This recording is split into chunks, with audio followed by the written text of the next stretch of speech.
Malaysia kemana-mana kita posting mesti akan nampak bendera Malaysia. Tapi kenapa benda ini Ini banyak bendera Malaysia di sini. Macet nggak parah banget guys. Budaya klekson pun juga nggak brutal. Info kalau untuk hiking di tempat ini gratis, jadi nggak ada biaya apapun. Lagi-lagi kita kalah jauh dari negara tetangga kita, yaitu Malaysia. Dan ternyata Malaysia menduduki peringkat ke-12 dunia dalam hal ini. Tetapi anehnya, negara kita tercinta, sahabatku semua, tidak tersenarai. Assalamualaikum warahmatullahi wabarakatuh. Apa kabarnya sahabatku semua? Semoga sehat selalu. Malaysia kini menduduki tempat ke-12 dalam senarai negara paling banyak dilawati di dunia. Pada tahun 2023 dengan raihan jumlah 26,8 juta pelancong dari 163 negara berdasarkan data One Step Award. Malaysia juga berada di tempat ketiga di Asia selepas Cina dan Thailand. Prancis kekal di tempat pertama dengan 82,6 juta pelancong, diikuti oleh Amerika Serikat dan Spanyol yang masing-masing jumlah pelancong yang datang 75,6 juta pelancong.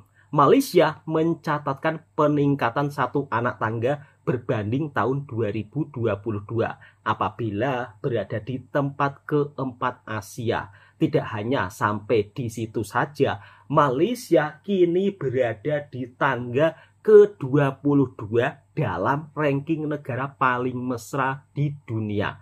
Naik 16 anak tangga berbanding 2023, mengatasi Singapura, Indonesia, dan Vietnam di Asia Tenggara. Malaysia berada di belakang Thailand dan Filipina. Kajian global yang melibatkan lebih 17.000 responden ini turut menilai Malaysia sebagai destinasi pelancongan paling ramai dikunjungi di Asia Tenggara. Wow, luar biasa. Kanada, Spanyol, dan New Zealand menduduki 3 tempat teratas dalam ranking tersebut. Kenapa Indonesia tidak tersenarai? Dan kenapa lagi-lagi kita menjadi negara yang pada akhirnya menjadi penonton saja? Kalau dipikir-pikir, wisata di Indonesia itu kan juga sangat bagus-bagus ya. Tetapi kenapa tidak begitu ramai pelancong yang datang ke Indonesia? Ada apa ini semua? Oke, sahabat-sahabatku semua, di sini saya ingin mereaksi seperti apa pandangan orang luar ketika melancong di Malaysia dan bagaimana culture shock mereka sesampainya di Malaysia. Kita simak bersama-sama video ini sebagai bentuk informasi dan mudah-mudahan sahabat semua terbantu dengan adanya informasi ini. Apa yang saya ungkapkan ini berdasarkan data-data yang sudah tersenarai di dalam berita dan juga media. Ini banyak bendera Malaysia di sini. Jadi kita melewati hutan terus. Malam ini kita tidur di sini cuy, di stasiun. Hari ke-15 backpackeran dari Indonesia menuju ke Mekah dan sekarang aku masih berada di Kuala Lumpur. Hari ini rencananya aku mau menuju ke Malaysia bagian utara, tapi sebelah timurnya. Jadwal busnya itu jam 10, masih ada waktu lah. Jalan sekitar 45 menit ke terminalnya, biar ngirit aja ya. Aman, nyaman, Oke cuy, udah sampai di terminalnya nih. Ini nggak tahu busnya yang mana. Oke cuy, udah nemu busnya nih. Ini jurusan Kuala Lumpur. Jam 10 berangkatnya, ini katanya yang ini nih, Pahang Ling Siong.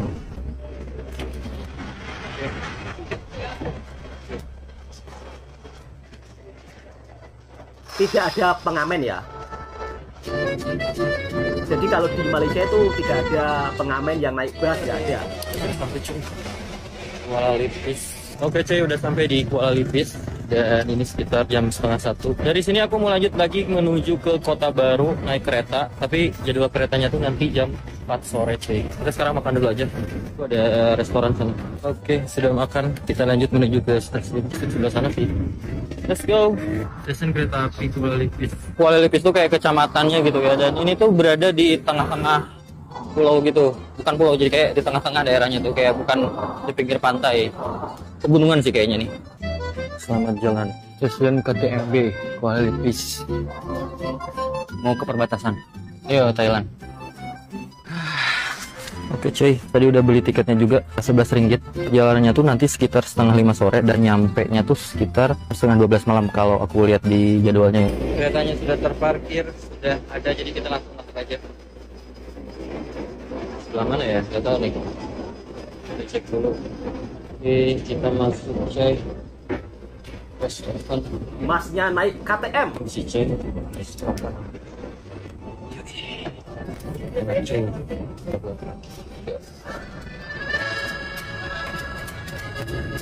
Sangat nyaman mas.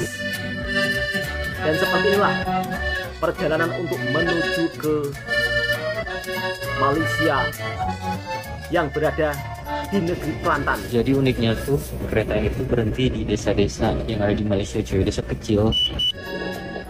Terus melewati desa-desa kecil.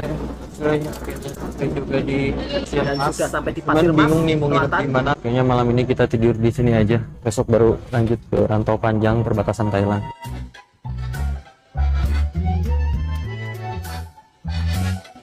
Tetap aman dan terasa nyaman masnya. Akhirnya tanggal 12 Desember masuk juga ke Thailand coy. Assalamualaikum. Dah lama duduk dekat Bosnia, sebalik Malaysia. Betul. Kita rindulah makanan Kelantan. So dekat KL mana nak cari? Saya dengar ada satu pasar pagi di KL, pasar pagi Kelantan. Orang Kelantan datang dan jual makanan Kelantan. Betul mbak. So jom kita pergi tengok apa ada dekat sana. Hari ini hari Ahad, so tak banyak kereta atau jalan raya dalam pukul 8 pagi. Tapi nak sampai sana, kena parking jauh sikit sebab ramai orang. Macam-macam makanan dari Kelantan ada dekat situ. Suasana dia rasa macam betul-betul balik Kelantan sebab semua orang sekeliling rasa orang Kelantan cakap bahasa Kelantan. Kalau orang Kelantan duduk di KL, boleh je datang sini. Pasar ini dibuka setiap hari Ahad dari 7 pagi sehingga 11 pagi. Ada nasi kerabu, nasi berlauk, nasi kapit. Macam-macam makanan dengan kuih-kuih. Okey, saya dah beli makanan. So, sekarang balik rumah. Cuba rasa dia macam mana.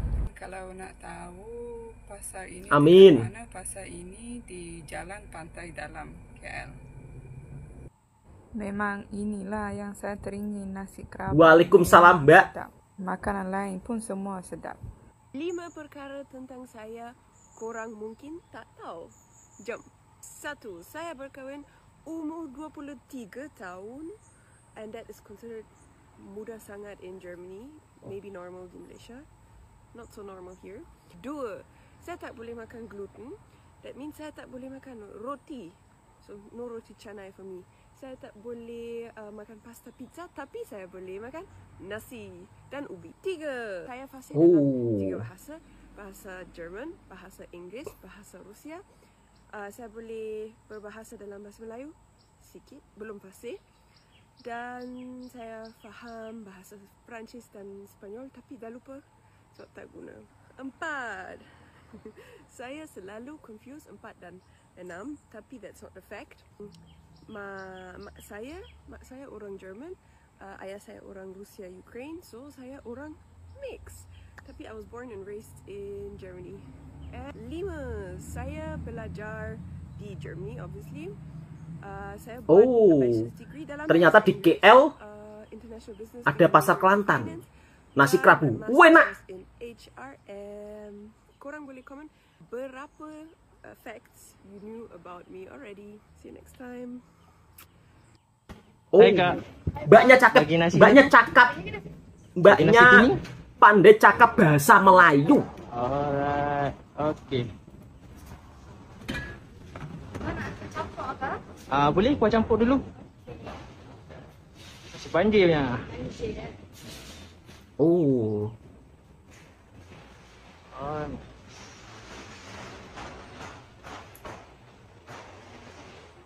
Boleh? Campur aja semua. ini pandai loh, kak, mbak. Ini kuah soto. Oke. Kapan ada opak? Bagi si kambing.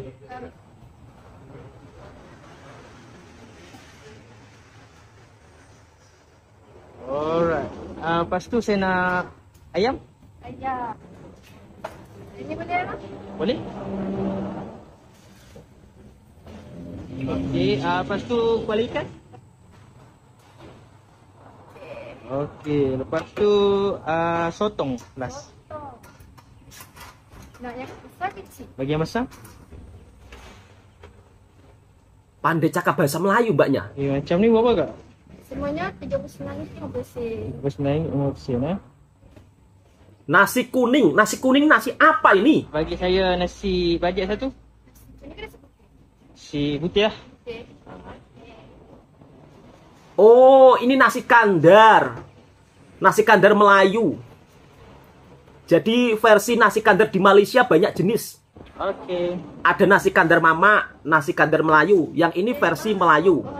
Bukan campur semua? Campur semua. Bab soal makanan di Malaysia tidak perlu diragukan lagi. Beraneka ragam makanan di Malaysia. Apa ini? Masakan apa? Oh. Bagi lok ayam? Ayam gorengnya ini yang paling enak. Lepas tu bendi. Kepala ikan, Masya Allah. Ditambah lagi sotong. Alright. Okay, macam ni berapa? Sini 8 50 sen. Okey. Berapa harganya kira-kira?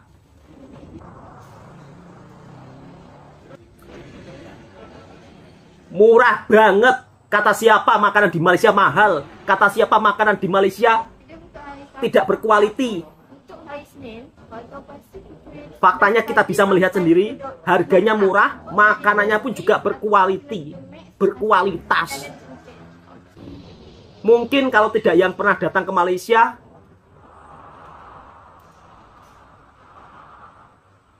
nah itulah sahabat-sahabatku semua, pendapat orang luar negara ketika datang ke Malaysia dibuat kagum dengan suasana di Malaysia. Bahkan masnya yang daripada Indonesia pun juga dibuat kagum ketika pertama kali datang ke Malaysia, melihat banyak bendera Malaysia berkibar di mana-mana. Bukan hanya masnya yang daripada Indonesia, tetapi mbaknya yang daripada Bosnia pun juga dibuat kagum dengan suasana yang ada di Malaysia. Mulai dari segi makanannya yang mungkin tidak bisa dijumpai di negara lain. Kemudian dari segi bahasa Melayunya yang begitu sangat-sangat mendunia. Kata siapa bahasa Melayu tidak dikenal di dunia? Pada faktanya orang Jerman pun juga fasih berbahasa Melayu. Kemudian dari soal harga makanan. Kata siapa harga makanan di Malaysia mahal, kemudian tidak berpatutan, tidak berkualiti. Mungkin kalau belum datang ke Malaysia belum merasakannya.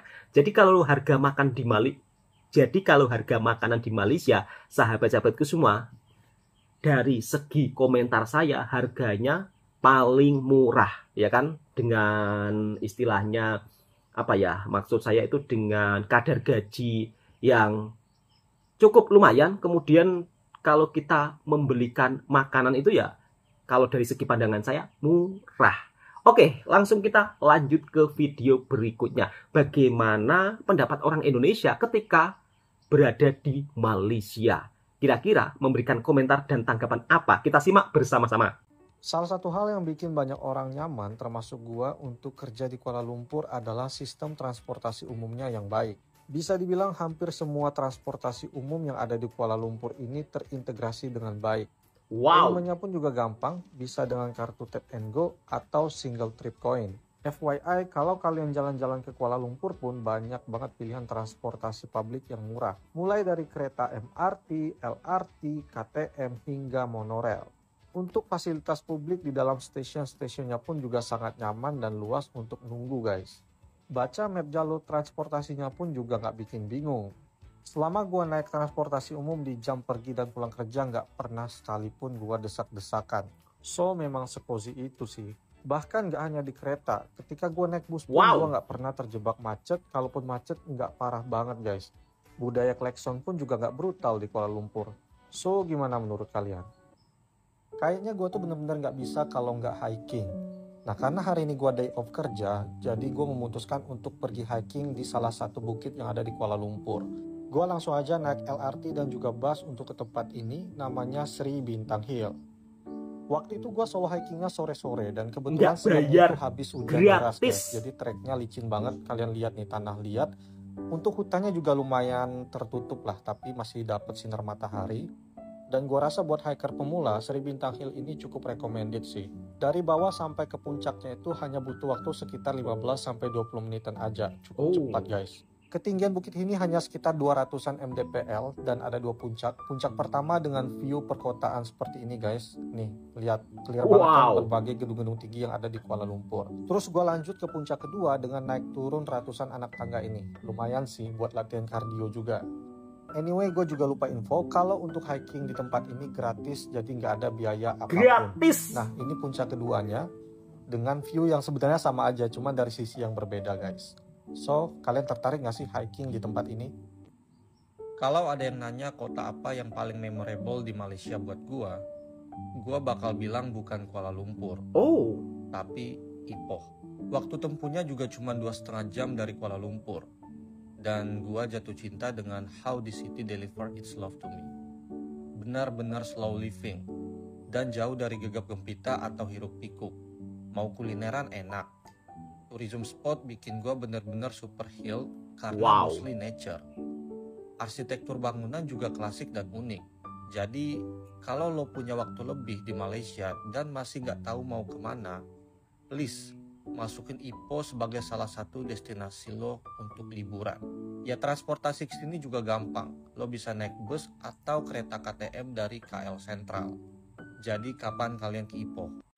Nah itulah sahabat-sahabatku semua, pendapat orang Indonesia tentang Malaysia dari segi transportasi publiknya yang begitu sangat luar biasa, terhubung satu sama lain.